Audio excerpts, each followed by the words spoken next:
सत्यराम, पहली साखी में बताया कि परमात्मा का मार्ग बाहर की तरफ नहीं, अंदर की तरफ है। बिन पायन का पंथ है, क्यों कर पहुंचे प्राण, विकट घाट वो खट करे, माही सिकर आसमान। तो इस साखी में ये बताया कि अंदर की तरफ यात्रा करनी है। अब आगे की साखी में बताते हैं कि अंदर की यात्रा कैसे करनी है। तो दादू जी महाराज कहते हैं, मन ताजी चेतन चढ़े, ल्यो की करे लगाम, शब्द गुरु का ताजना, कोई पहुंचे साधु सुजान। वाह वाह, अंदर की यात्रा का मार्ग बता रहे हैं, प्रयत्न अंदर की तरफ यात्रा करने के रीति बता रहे हैं, तरीका बता रहे हैं दादू जी महाराज। मन ताजी, ये मनी क्या है? मान लो घोड़ा है। हम कभी यात्रा करते हैं ना महाराज कहीं दूर के लिए, तो हम घोड़े पर जाते हैं। तो यहाँ कौन सा घोड़ा लेना है? मन रूपी घोड़ा लेना है। देखो महाराज, जब तक मन हमारा बस में नहीं होगा तब तक परमात्मा की तरफ यात्रा नहीं होगी। कहा गया, मन एव मनुष्याणाम कारणम बंध मोक्षयो। महाराज, बंधन का और मोक्ष का कारण मन ही है। तो मन पर कंट्रोल करना जरूरी है महाराज पहले। तो दादू जी महाराज क्या कहते हैं, परमात्मा को यदि प्राप्त करना है तो मन को घोड़ा बनाओ, मन ताजी और चेतन चढ़े। अरे वाह, चेतन चढ़ेगा मतलब सावधान होकर के चढ़ो महाराज।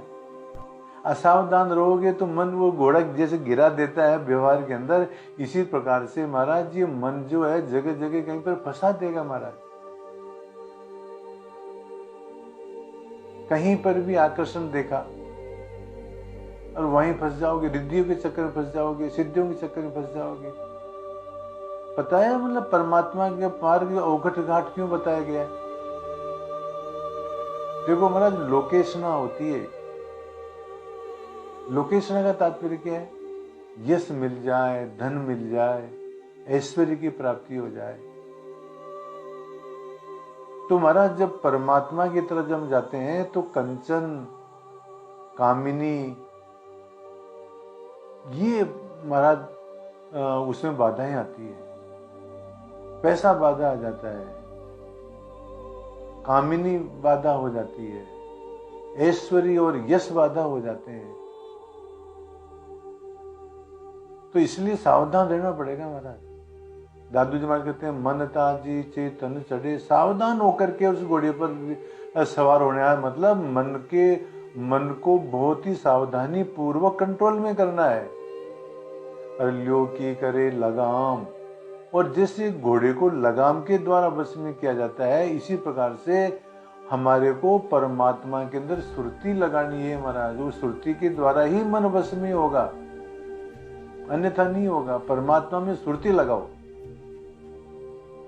मन ताजी चेतन चढ़े, ल्यो की करे लगाम, शब्द गुरु का ताजना। अरे वाह।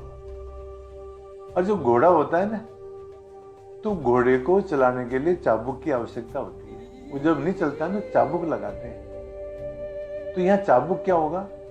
शब्द गुरु का ताजना। गुरु ने जो हमारे को शब्द दिया है, गुरु ने जो हमारे को उपदेश दिया है, गुरु ने जो हमारे को चेतावनी दी है महाराज, उन शब्दों को याद करना ही, मान लो उन शब्दों को याद करना और उनके अनुसार चलना ही मान लो क्या है? ताजना है, अंकुश लगाना है।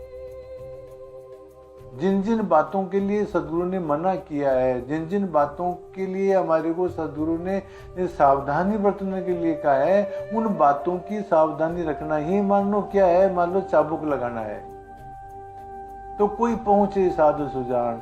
तो फिर दादू जी महाराज कहते हैं कि मतलब कोई एक आदमी पहुंच सकता है। गीता के अंदर है, मनुष्याणाम सहस्त्रेषु कश्चित यतति सिद्धये।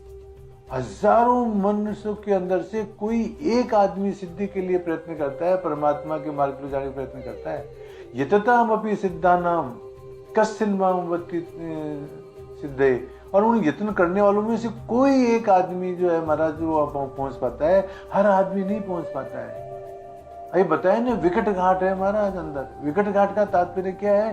ये लोकेशना इत्यादि जो है अंदर बाधाएं आ जाती हैं बीच के अंदर। इसीलिए जो कहा है, हरिदास सदगुरु शब्द, हरिदास जी महाराज कहते हैं सदगुरुओं के जो शब्द है, सुख पावत सब सुन पावत सब कोई जो है सदगुरु के शब्द सुनते हैं। बादल बरसे चौं दिशा, बादल तो चारों दिशा में बरसते हैं, पर मोती सीपा होए, परंतु किसी किसी सीप के अंदर जब बूंद पड़ती है तो ही जाकर के मोती निकलता है। इसलिए केवल सुनने मात्र से कुछ नहीं होता है महाराज। जिस प्रकार से स्वाति नक्षत्र की बूंद यदि सीप में पड़ेगी तो ही मोती बनेगा, इसी प्रकार से महाराज कोई ही आदमी इस मार्ग की तरफ चल सकता है, सब आदमी नहीं चल सकते। ये कठिन मार्ग है महाराज।